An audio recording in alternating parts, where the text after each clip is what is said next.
Olá, grupinho! Você tem medo quando você lê em algum lugar alguma coisa relacionada à concordância verbal? Ou tem medo de errar esse tipo de coisa na sua redação?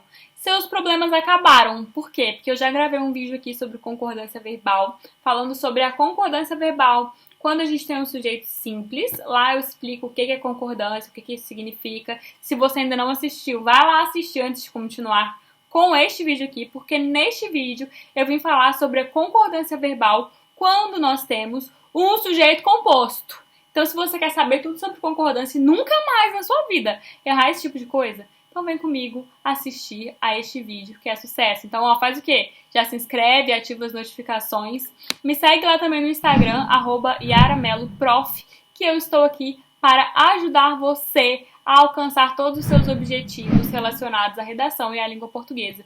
E eu ofereço consultoria gratuita lá no Instagram todos os dias, então você pode tirar as suas dúvidas comigo de uma forma bem fácil e descomplicada.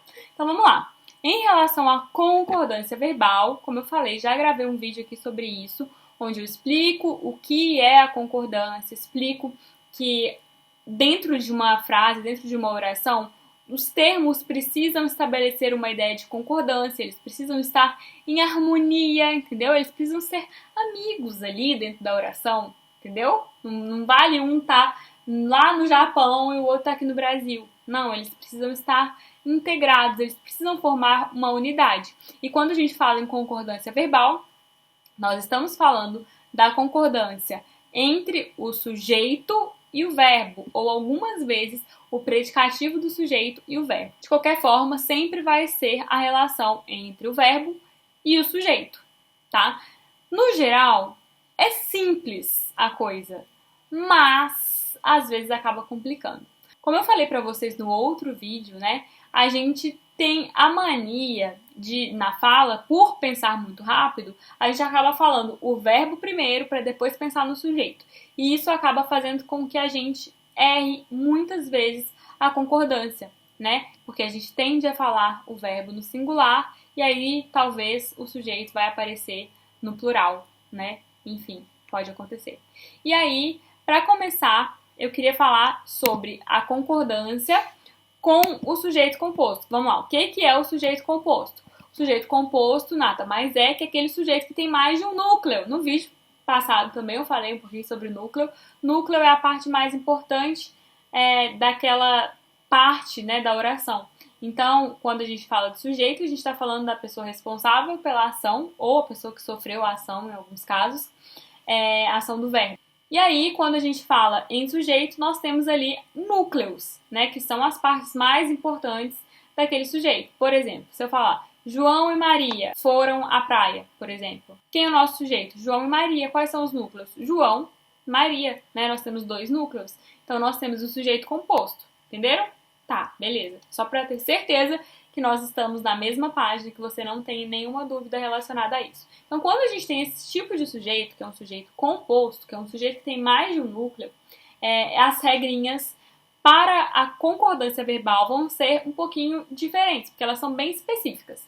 Então, no vídeo de hoje a gente vai focar nessa parte, nesse sujeito composto. Então, existe uma diferença na concordância quando o verbo aparece antes do sujeito e quando o verbo aparece depois do sujeito.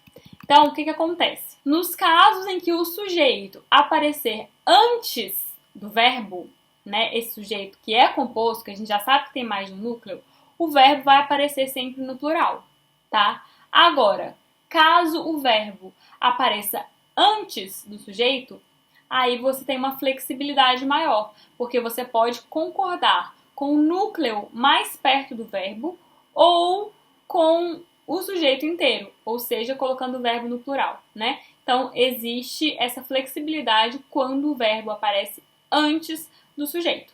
Mas se o verbo aparecer depois do sujeito, o verbo deverá aparecer no plural. Então, vamos ver um caso. Por exemplo, o pai e seus dois filhos compareceram à festa, por exemplo. Então, quais são os núcleos? Pai, né? E seus dois filhos, né? Dois filhos. Então, os núcleos pai e filhos são núcleos diferentes, mas o sujeito inteiro aparece antes do verbo, então o verbo aparece no plural. Perfeito, certinho. Então, compareceram no plural porque o sujeito é composto e ele aparece antes. Ok. Agora, por exemplo, no caso, compareceram à festa o pai e os 2 filhos. Você poderia falar assim? Poderia, porque o verbo está aparecendo antes, existe essa flexibilidade. Agora, você também poderia dizer: compareceu à festa o pai e os 2 filhos. Por quê? Porque compareceu concorda com o pai, que é o núcleo mais próximo. E como eu falei, quando o verbo vem antes, existe essa flexibilidade. Eita, que minha língua tá agarrando. E o verbo pode concordar tanto com a parte mais perto, né, o núcleo mais perto do verbo, quanto com o sujeito composto inteiro, né? Então poderia ser as duas coisas, de qualquer forma estaria correto. Quando a gente tiver um sujeito composto por 2 palavras que são sinônimas, o verbo pode aparecer tanto no singular quanto no plural. Por quê? Porque esse sujeito composto, ele pode ter sentidos ali separados, né? Porque temos 2 palavras, mas ao mesmo tempo, como o sentido é o mesmo, dá pra gente unificar essas 2 coisas e fazer a concordância no singular. Então, por exemplo, alegria e felicidade são o melhor desta vida. Então, poderia ser alegria e felicidade são ou alegria e felicidade é o melhor dessa vida. Por quê? Porque as 2 palavras, alegria e felicidade, são sinônimas. Belezinha? Outra regrinha para a concordância verbal com o sujeito composto é quando a gente tem ou nem, né, no nosso contexto. E aí isso vai variar, porque se essas palavrinhas estiverem dando uma ideia de inclusão, aí a gente vai usar o verbo no plural. Agora, se essas palavrinhas estiverem dando a ideia de exclusão, daí a gente vai usar o verbo no singular. Por exemplo, João ou Maria irá à festa. Ou João ou Maria irá à festa. Só um vai. Ou João ou Maria. Então a gente usa o verbo no singular, porque só um vai. Agora, se eu disser, por exemplo, dinheiro ou cartão são aceitos aqui. Então, dinheiro ou cartão. As 2 coisas são aceitas. Percebem aí uma ideia de inclusão, de soma? Então, as 2 coisas são aceitas no plural. Por quê? Porque a gente tem aí o ou dando uma ideia de inclusão e não de exclusão, como foi o caso do João e da Maria, que eu citei anteriormente. Belezinha? Até aí tá tranquilo? Então tá bom. Quando a gente tiver uma série gradativa, aí o que vai acontecer? A nossa concordância vai poder ser no singular ou no plural, porque vai poder concordar com o núcleo mais próximo ou com o todo, né? Mais uma vez. Então, por exemplo, um ano, um mês, uma semana, um dia são necessários para resolver o problema ou é necessário para resolver o problema. Tanto faz. Nós temos aí uma série gradativa e aí o verbo pode concordar com o núcleo mais próximo ou com o todo. Belezinha? Tranquilo. Então tá bom. Quando a gente diz nenhum, nem outro foi à festa, por exemplo, foi à festa ou foram à festa. É preferível que você faça a concordância no singular, tendo em vista que ninguém foi, né? Nem um, nem outro. Nós temos aí uma concordância com, tipo, um zero, né? Então, teria que ser no singular, certo? Porque se um já é no singular, imagina zero. Mas é aceita a concordância no plural também. Então, existe a possibilidade de você fazer a concordância, nenhum nem outro foram à festa, né? Mas é preferível que você faça no singular, tá? Então, existe 2 opções, mas sempre tem aquela que vai soar melhor, né?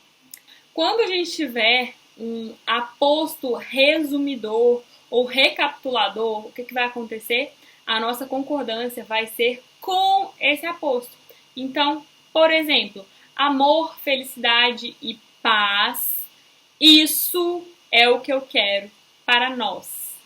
Isso é, não isso são. Por quê? Porque o verbo vai concordar aí com o aposto resumidor, que é o que resume todo esse sujeito. Percebe? Então, isso é o que eu quero para nós. Beleza. E quando a gente tiver não só isso, mas também aquilo, ou Não apenas isso, mas também aquilo, como é que vai funcionar a nossa concordância? Tanto João quanto Maria treinaram muito para a redação. Ou tanto João quanto Maria treinaram no plural. Por quê? Porque as duas pessoas fizeram. Nós temos aí uma adição, né? O João e a Maria, tanto ele quanto ela, os dois treinaram bastante para fazer a redação. Então a concordância virá sempre no plural quando a gente tiver essa expressão. Então, gente, espero que vocês tenham entendido um pouquinho mais sobre concordância verbal, que vocês tenham visto que não é um bicho de sete cabeças. Na verdade, o conteúdo de concordância é bem simples e até bem intuitivo, né? Então, espero que você tenha gostado do vídeo de hoje, que você comece a se interessar pela gramática, porque isso com certeza vai te ajudar muito nas suas provas da vida e com certeza vai te ajudar também na redação. Então, eu espero que você utilize esse vídeo com sabedoria, né? Que você tenha feito aí suas anotações para você arrasar muito e que você continue aqui no canal acompanhando todos os vídeos que eu trarei por aqui. E vai lá no Instagram também me seguir para tirar todas as suas dúvidas nas nossas consultorias gratuitas diárias, tá bom? Então, um super beijo e tchau, tchau!